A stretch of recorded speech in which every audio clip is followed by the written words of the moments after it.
ঈদুল ফিতরের নামাজ আদায় করার নিয়ম। আমরা প্রথমে দাঁড়িয়েই নিয়ত করব, ঈদুল ফিতরের 2 রাকাত ওয়াজিব নামাজ এই ইমামের পিছনে কেবলামুখী হয়ে আল্লাহর সন্তুষ্টির জন্য আদায় করিতেছি। আল্লাহু আকবার। হাত তুলে আমরা প্রথমেই বেঁধে নিব, এরপর সানা পড়ব। সানা পড়ার পর অতিরিক্ত 3টা তাকবীর দেওয়া হবে। আমরা তাকবীরগুলো একটু খেয়াল করি। প্রথম তাকবীর আল্লাহু আকবার, হাত তুলে ছেড়ে দেব।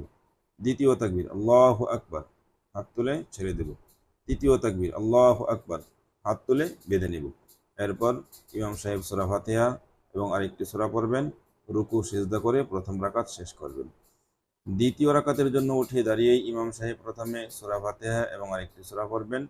এরপর অতিরিক্ত 3টা তাকবীর বলবেন। আল্লাহু আকবার, হাত তুলব, ছেড়ে দেব। দ্বিতীয় তাকবীর আল্লাহু আকবার, হাত তুলব, ছেড়ে দেব। তৃতীয় তাকবীর আল্লাহু আকবার, হাত তুলব, ছেড়ে দেব। চতুর্থ তাকবীর আল্লাহু আকবার বলে হাত না তুলে সরাসরি রুকুতে চলে যাব।